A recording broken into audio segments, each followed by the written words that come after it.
Honorable Président, honorables députés et chers collègues, j'ai eu le temps de parcourir religieusement ces documents sous examen. Cependant, il faut noter ici que le constat est amer, et cela de manière générale.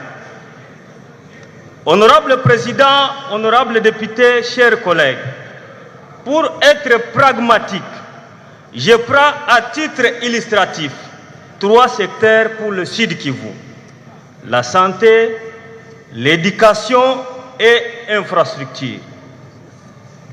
Honorable Président, chers collègues, pour le secteur de la santé, un montant de 3 milliards 885 millions 187 434 francs congolais avait été prévu pour exécuter 3 projets.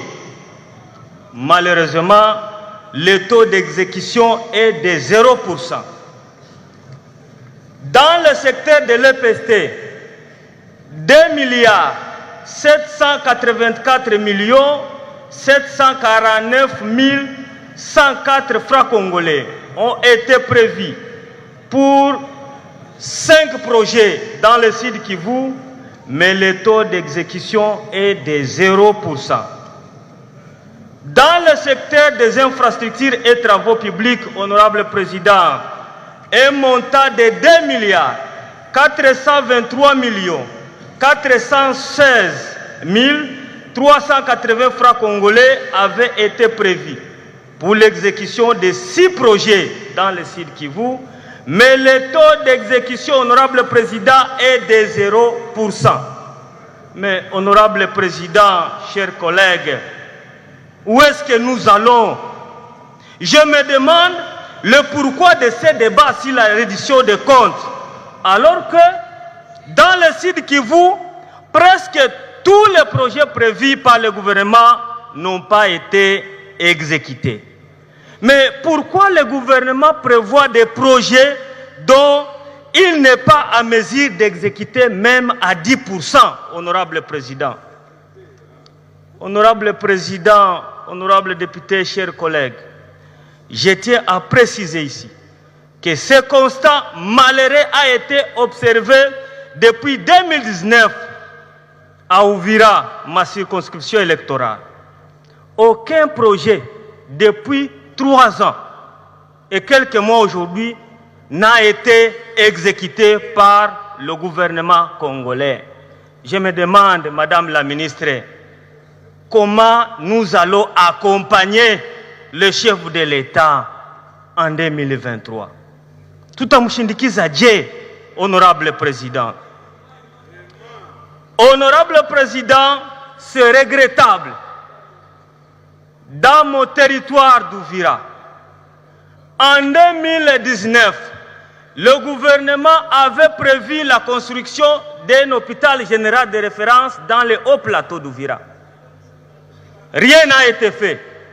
En 2020, le gouvernement a aligné les mêmes projets avec notre montant. Rien n'a été fait.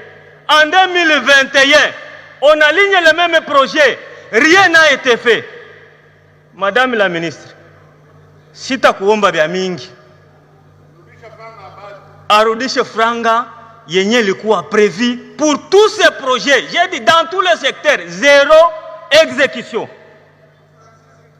Madame la ministre, hii franga iko wapi? Hii franga iko wapi? Hakuna kitu.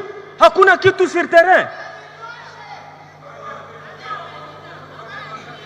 Monsieur le Président, si taomba bya mingi, traduisez pour qu'elle comprenne aussi. La population m'a envoyé de dire à Madame la ministre, la population du Sud Kivu, que cette enveloppe qui était prévue pour l'exécution de tous ces projets-là, unipatia ayo biko na ichunga. Accent. Et alors, donc, comment se porte votre pays, la République démocratique du Congo?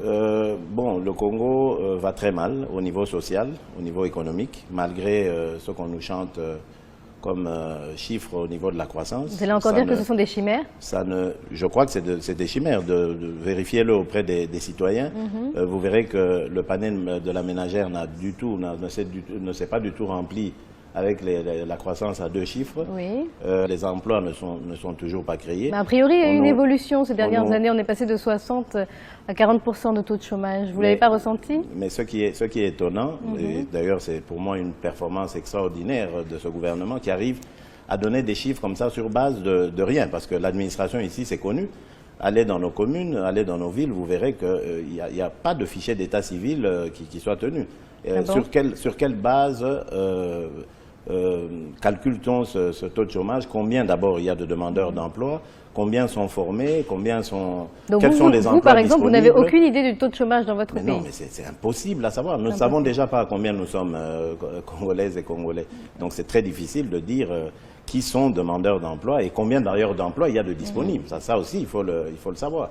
Donc je crois que c'est de la poudre aux yeux. Il n'y a pas d'études, il n'y a rien de fait pour... C'est de la poudre aux yeux que nous jette ce gouvernement pour des besoins de propagande personnelle.